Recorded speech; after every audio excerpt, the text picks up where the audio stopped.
Deep in the wild forests and merciless deserts of America, where trails suddenly end and footprints disappear into nowhere, people vanish without a trace.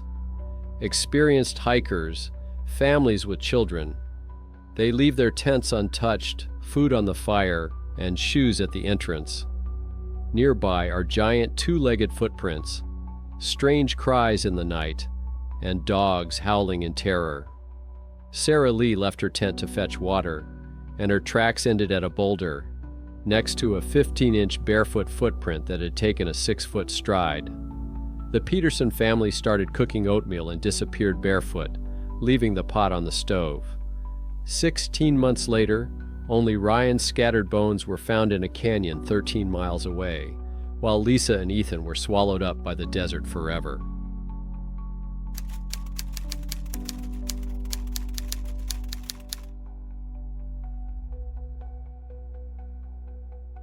At the end of August 1993, a young hiker registered at the entrance to Bitterroot National Forest in Montana. She planned a 3-day camping trip. On the appointed day, she did not return. When the search party found her camp, everything was in place: the tent, food, and sleeping bag. Her tracks led south from the campsite, then became blurred and simply disappeared. Near the last footprints of her boots, other tracks were found. Two-legged, 15 inches long.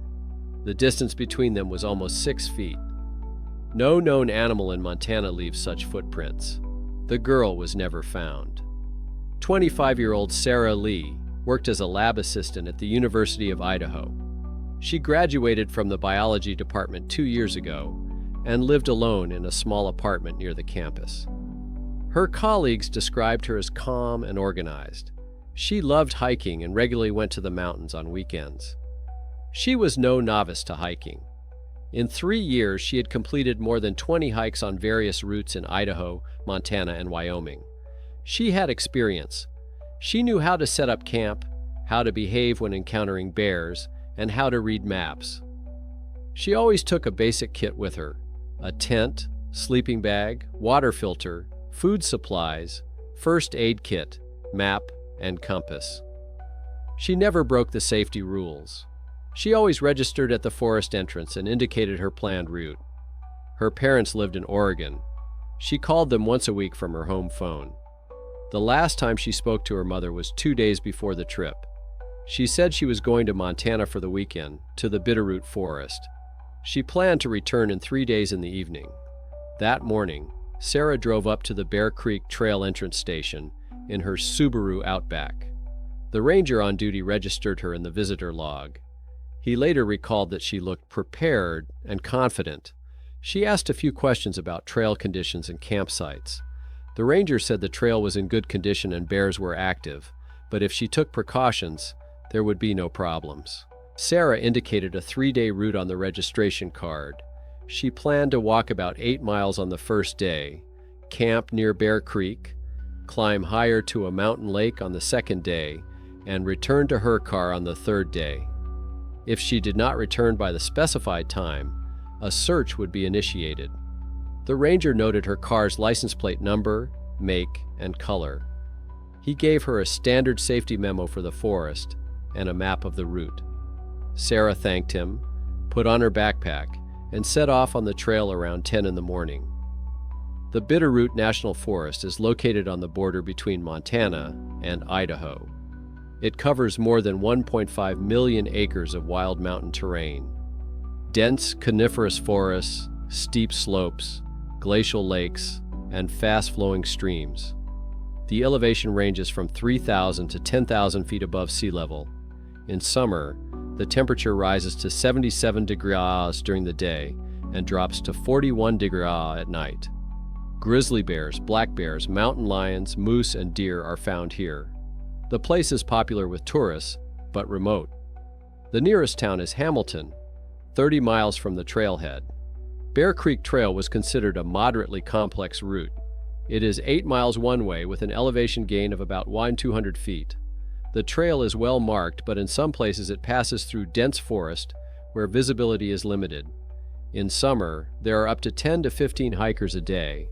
At the end of August, the flow decreases as schools open and people return from vacation. That week was quiet. The logbook recorded only 6 people in several days, including Sarah. 4 hikers completed the route in 1 day. 1 hiker planned to stay for 2 nights, but returned early because of the rain. Sarah was the only one who was supposed to return at the specified time. By the appointed day, Sarah had not appeared at the entrance station by evening. The ranger checked the parking lot. Her car was still there. He waited a couple of hours. It was standard practice to give tourists some extra time in case they were delayed on the way. But by then it was getting dark, and Sarah still hadn't returned. The ranger contacted the Forest Service headquarters in Hamilton by radio. He reported the missing tourist. The dispatcher recorded the information and said he would pass it on to the emergency services and the Ravalli County Sheriff's Office. They decided to wait until morning. Perhaps Sarah had simply gotten lost or decided to stay another night. She had food for several days, a tent, and everything she needed. The next morning, the ranger returned to the station. Sarah's car was still in the parking lot. He contacted the office again. After a while, several rangers and a sheriff's representative arrived at the station. They organized the first search party. Several people took radios, maps, first aid kits, and water. They set out on the trail early in the morning. The weather was clear. The temperature was around 59 degrees, with no wind. Visibility was good. The group moved quickly, checking the trail, looking around, and calling Sarah's name. They found nothing for the first few miles. The trail was empty, with no signs of recent human presence. At about the 4th mile, one of the rangers noticed a deviation from the main route. It was a small path leading to Bear Creek. It was a logical place to camp. Water nearby, relatively flat ground, protection from the wind. The group turned off there. After a short distance, they saw a tent. It stood under the pine trees near the creek. It was a standard green 2-person tent. The entrance was closed and the pegs were hammered correctly in. A backpack lay nearby, leaning against a tree. There were no signs of disorder. One of the searchers approached and called out to Sarah. There was no response. He opened the entrance to the tent. Inside was a sleeping bag, neatly spread out but not zipped up, a flashlight, a paperback book, a bottle of water, personal items, a comb, sunglasses, and a notebook. Everything was in its place. They checked the backpack. The food was untouched. Several bags of freeze-dried food, energy bars, nuts, and tea bags. A water filter, a gas burner, and fuel. A route map marked in pencil. Sarah had marked her campsite. A first aid kit, matches, and a knife. Documents in a plastic bag. Driver's license, medical card, some cash. An Olympus camera with film inside. Sarah was gone. The sheriff's representative began to examine the area around the campsite. Boot prints led from the tent to the stream. Sarah had apparently gone to fetch water. Then the prints led back. A mug was found next to the backpack, with a little tea leaves at the bottom, so she had managed to make tea and drink it. Further on, the tracks led south from the camp into the forest. They were clear prints of hiking boots, approximately women's size 8. The stride was normal, with no signs of running or rushing. The group followed the tracks. The first 100 feet of the trail were clear. The ground was soft, covered with pine needles and moss, and held the prints well. Then the trail climbed a slope, and the ground became harder, a mixture of rocks and earth. The tracks became less distinct but remained legible. One of the rangers walked ahead, pointing out each print. After about 300 feet, the tracks began to disappear. The ground here was dense, with many rocks and little soft soil. The last clear print of the right boot was found on a small earthen platform between 2 boulders. Beyond that, there was nothing. The searchers circled the area, looking for the trail's continuation. They found nothing. One of the group members checked a wider perimeter, 33 feet from Sarah's last footprint. He noticed something unusual on a damp patch near the roots of an old spruce tree. A footprint, a large one, a bare foot. He called the others. The group gathered around. The footprint was clear and deep. It was about 15 inches long and 6 inches wide. It was shaped like a human foot, but disproportionately long. It had 5 toes, but they were arranged strangely. The big toe was set far to the side, almost like a primate's. The depth of the print suggested a heavyweight. A law enforcement officer crouched down next to it and studied the footprint. He said he had never seen anything like it. Not a bear. Bears leave claw marks, and there were none here. Not a mountain lion. They have 4 paws, and this was clearly a 2-legged footprint. Not a human. Too large, incorrect anatomy. One of the searchers walked further up the slope. A few feet further on, he found a second print just like it. Then a third. The tracks ran parallel to Sarah's last direction of travel, but slightly to the side, higher up the slope. The distance between the tracks was 5 to 6 feet. A huge stride. No one in the group could have taken such a step on a sloping surface. They counted 7 footprints, then the tracks disappeared into a rocky area. The direction was southeast, toward denser forest and a steep climb. The group returned to the tent.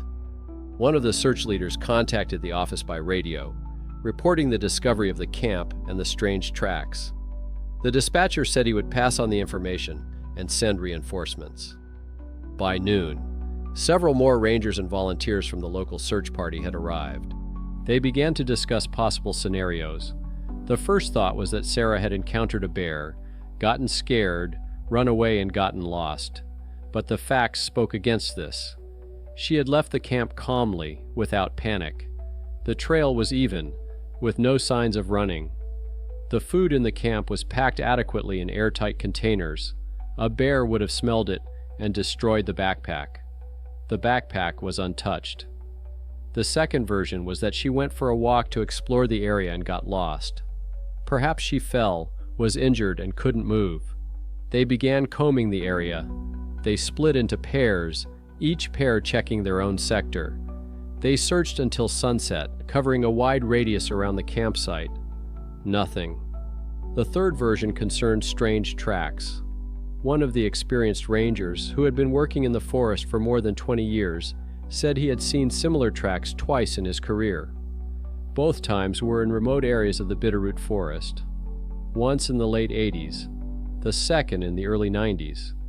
Both times, the tracks appeared suddenly, traveled a short distance, and disappeared. No one knew what they were. Local elders told stories of strange creatures in the mountains, but officially, this was considered folklore. The next day, dogs were brought in to help with the search. 2 search dogs from a neighboring county arrived in the morning. They were given Sarah's sleeping bag from the tent to sniff.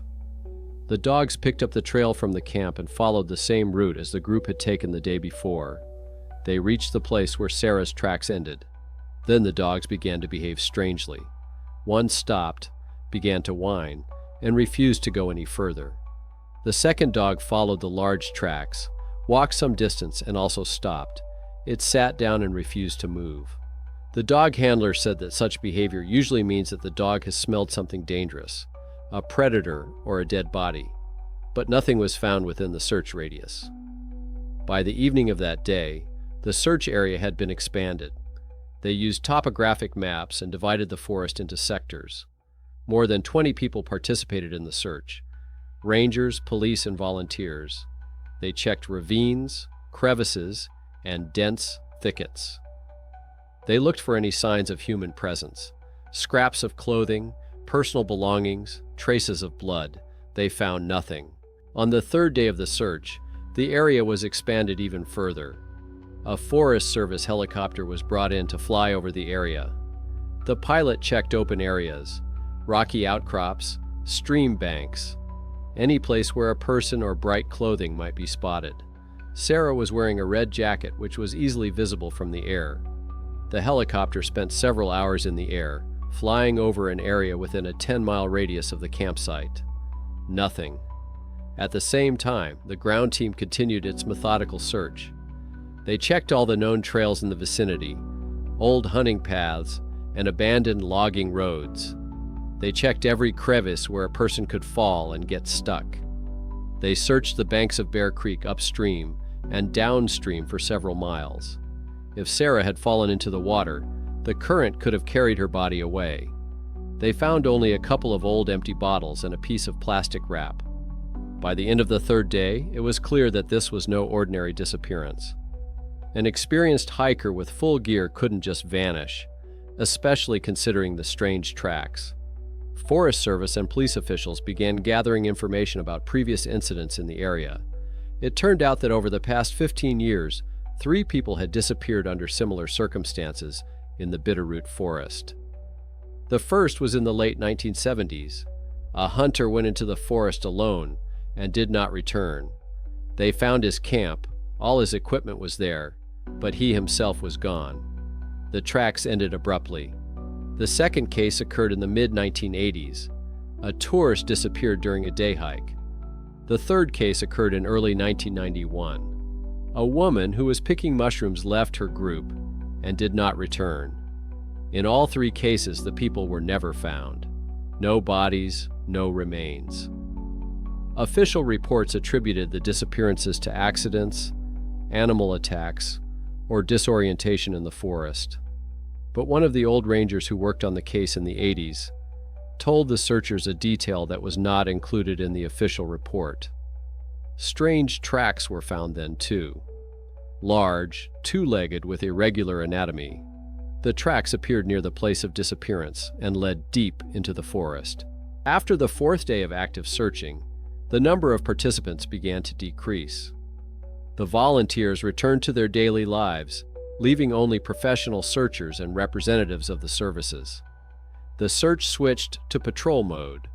Groups checked the area every few days, but did not comb every inch. About a week after Sarah's disappearance, a local resident from a village near the forest's edge contacted the authorities. He was a middle-aged man, a hunter who had spent his entire life in these parts. He said he had seen something strange a few days earlier, around the time the girl disappeared. It was early in the morning, and he was walking to check his traps a few miles from Bear Creek Trail. He heard a sound, not an animal, not a bird. Something between a scream and a whistle, high-pitched and piercing. It lasted about 5 seconds, then stopped. The hunter stopped and listened. Silence. Then he heard the crack of branches somewhere ahead, about 330 feet away. Loud, as if something significant was moving through the thick undergrowth. He thought it was a moose or a bear. He went to check. He came out onto a small clearing and saw tracks. The same large footprints. Several of them. Fresh. The damp earth not yet dry. The tracks ran along the edge of the clearing and back into the forest. The hunter did not follow them further. He said he sensed something was wrong. The atmosphere had changed. It had become quiet. Even the birds had stopped singing. He turned back. The searchers checked the spot. They found several old prints, already blurred by the rain, but the shape matched those found near Sarah's last tracks. They examined the surroundings. On the trunk of one tree, they noticed scratches about 8 feet high. Deep, parallel grooves, as if something with long claws had scraped the bark. Not a bear. Bear scratches looked different, wider and more chaotic. These were smooth, evenly spaced 4 lines. Another witness appeared a few days later. A tourist who had passed through this section of the forest the day before Sarah's disappearance. He remembered hearing strange noises at night while camping a few miles from Bear Creek. It was around 2 in the morning when he woke up to the noise. Something was moving near his tent. Heavy, slow footsteps. He froze and did not go outside. The sounds continued for about 2 minutes, then faded away. In the morning, he checked the area around the camp but found no traces. The ground was too hard. By the end of the 2nd week, the official search was called off. Sarah Lee was declared missing. Her parents came to Montana, met with the search operation leaders, and tried to insist on continuing the search. They were told that everything possible had been done. The area had been searched, and no traces had been found. Most likely it was an accident, a fall into a crevice, drowning in a stream, or an attack by a wild animal.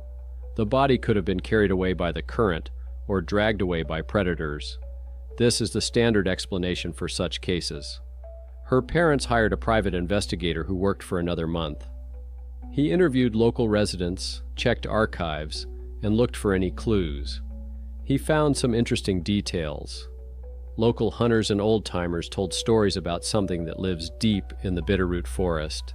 They called it different names: forest spirit, mountain man, shadow walker. The descriptions varied, but the standard features were the same: a tall, two-legged creature that moves quickly and silently. Encounters with it were rare, but those who had seen it described the same feeling: a primal fear, a desire to leave immediately. An old hunter told the detective about an incident from the 1960s. He was young then, hunting in these mountains with his father. They set up camp in a remote part of the forest, taking several days to reach the spot. On the third night, his father woke him up and pointed toward the forest. There, between the trees, something was standing.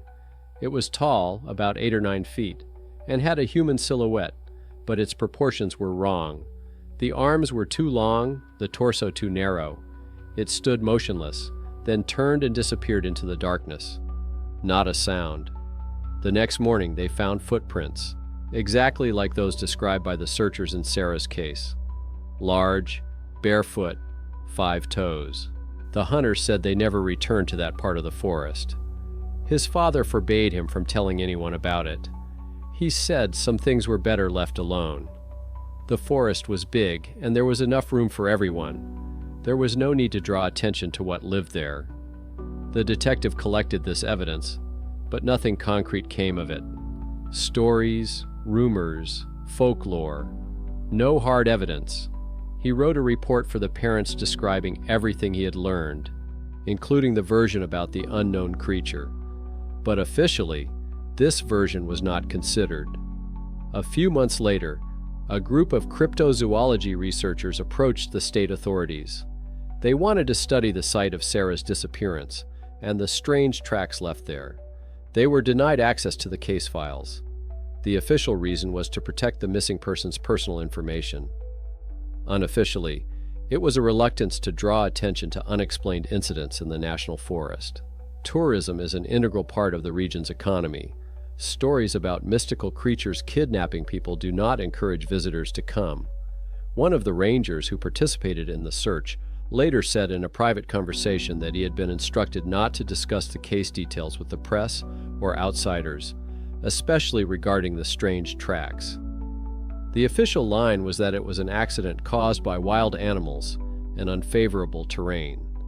There was no mention of anything unusual. By mid-1994, the case was effectively closed. Sarah Lee was listed as missing. The active search was called off, and no new leads emerged. Her parents returned to Oregon. Her mother could not come to terms with the loss of her daughter and continued to search for information, writing letters to various organizations, trying to draw attention to the case. Her father came to terms with it more quickly. He said that the mountains take people. It's part of nature. There's nothing you can do about it.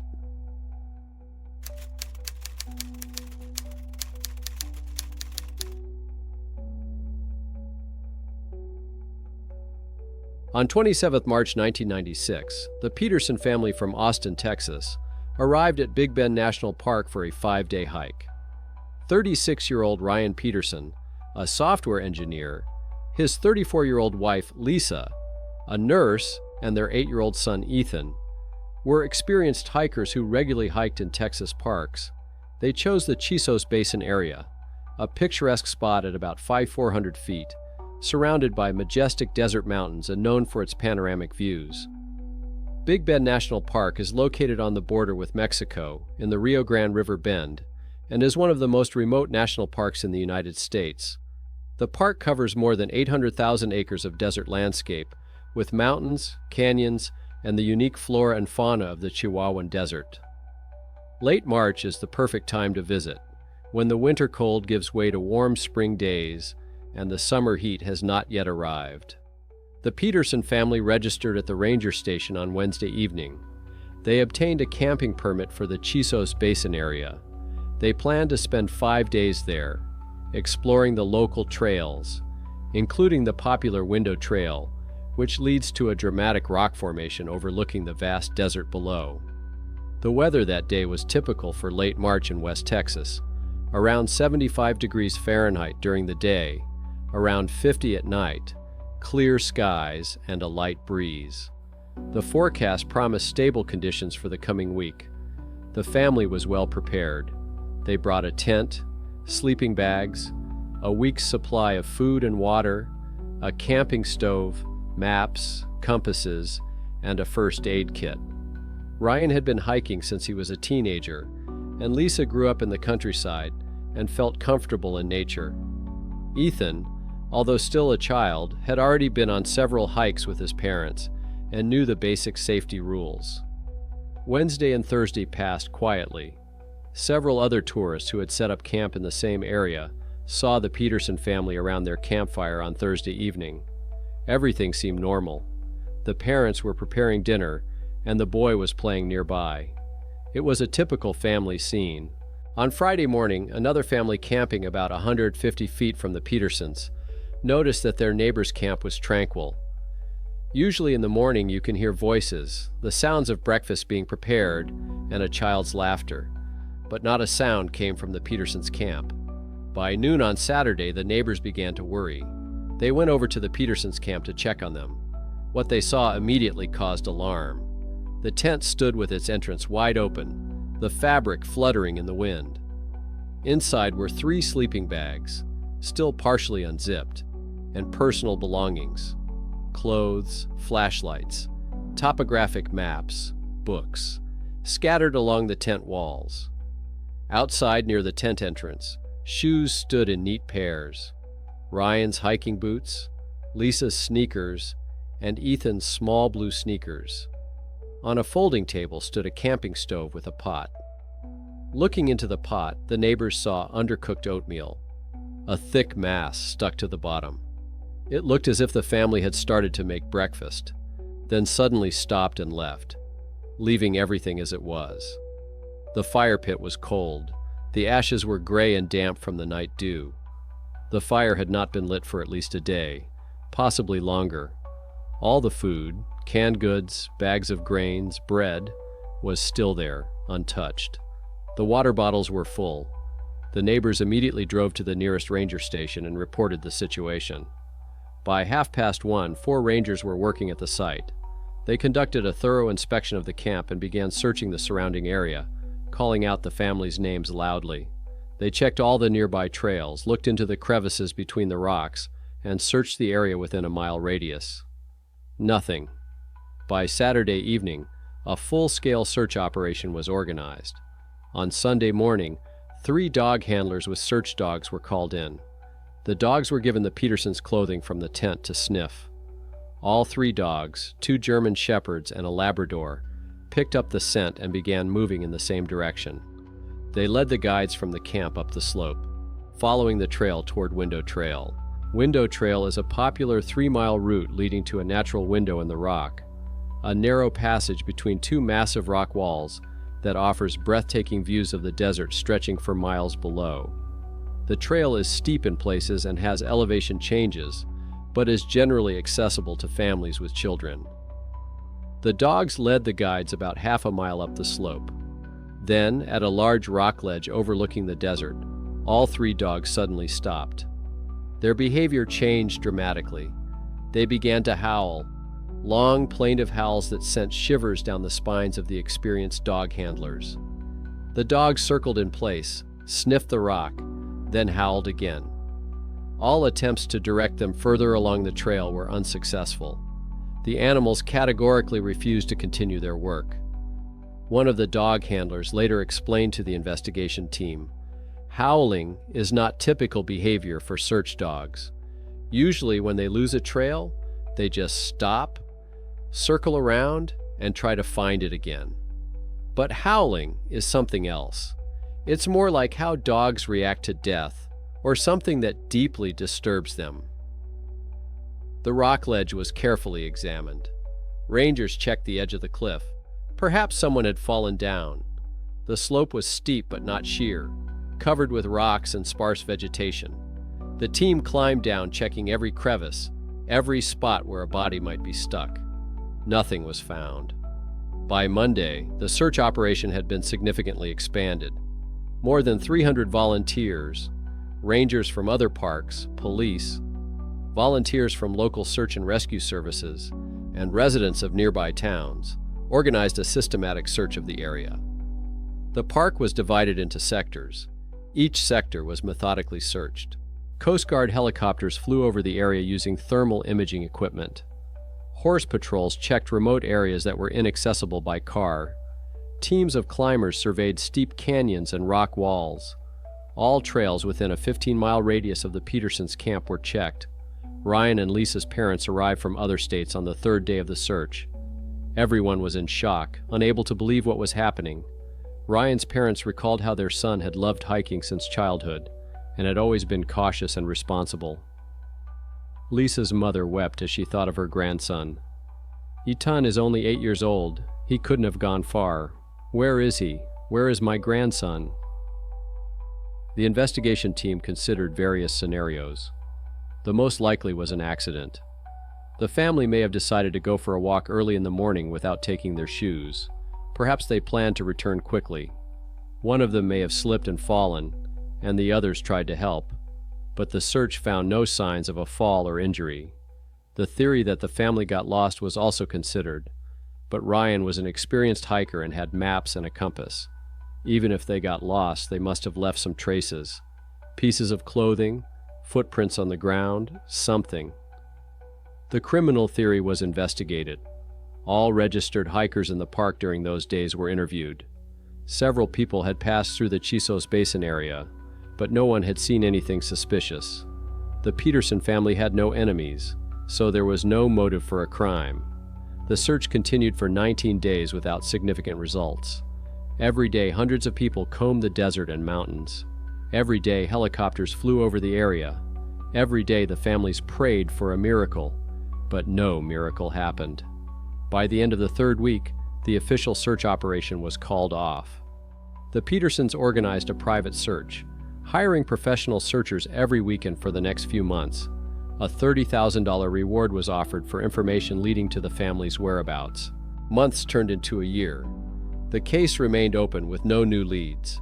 Periodically, reports came in from people claiming to have seen the family in various locations. All were investigated, but none were confirmed. In July 1997, 16 months after their disappearance, a group of hikers explored a remote canyon about 13 miles south of Chisos Basin. It was a complex area to access, a deep, narrow canyon with steep walls, rarely visited by people. At the bottom of the canyon, among large boulders, they discovered human remains. The authorities were notified immediately. Forensic examination and DNA analysis took several weeks. The results confirmed that the remains were those of Ryan Peterson. Little remained of the body after 16 months of exposure to the desert climate, predators, and scavengers. The bones were scattered over an area of about 20 feet. The pathologist was unable to determine the exact cause of death due to the condition of the remains. There were no signs of gunshot or stab wounds. Several bones were broken, but it was impossible to determine whether the fractures occurred during life or after death as a result of animal activity or falling rocks. The site was thoroughly searched for the remains of Lisa and Ethan. Teams combed the canyon and surrounding area for 2 weeks. Dogs, helicopters, and climbing equipment were used to access hard-to-reach areas. Nothing was found. How did Ryan end up in this remote canyon 13 miles from camp? That was the distance as the crow flies, but across desert terrain with canyons, cliffs, and steep slopes, the actual distance was much greater. Why was he alone? Where were Lisa and Ethan? The investigation team attempted to reconstruct the events. The most likely scenario: the family left camp early in the morning, perhaps planning a short walk to a lookout point, and did not take their shoes, planning to return quickly. For some reason, they strayed from the trail. Perhaps Ethan ran after something, an animal, an interesting rock, and his parents followed him. It's easy to get disoriented in the desert. All the canyons and rocks look alike. Without a map and compass left at camp, Even an experienced hiker can get lost. The family may have wandered deeper into the remote area, trying to find their way back. Then perhaps they split up. Ryan may have gone in one direction to seek help or find his way back, while Lisa stayed with Ethan. Or all three may have gone in different directions. Ryan may have reached a canyon, perhaps trying to find water or shelter from the sun, and died there of exhaustion, dehydration, or injuries from a fall. But where were Lisa and Ethan? Experts believe they may have perished elsewhere, perhaps in one of the many canyons or crevices that dot Big Bend Park. The desert does not forgive mistakes. Without water, a person can survive only 3 to 4 days in the heat of the Texas desert. A child even less. Ryan was buried in Austin. Hundreds of people came to say goodbye. His parents insisted on a double headstone, one side for Ryan, the other empty, waiting for Lisa and Ethan when they were found. The search continued for several more years. Every time tourists reported finding bones or clothing in the park, the investigation team checked it out. Several times it was animal remains. Once it was human bones. But DNA analysis showed that they belonged to another missing tourist from the 1990s, unrelated to the Peterson family. The case remains open. Lisa and Ethan Peterson are listed as missing persons. Their photos stay in the National Center for Missing and Exploited Children's database. Big Bend Park rangers are instructed to pay attention to any findings. That's all for now, friends. What do you think? Write your opinion in the comments, like if you found it interesting, and subscribe to the channel so you don't miss any new stories.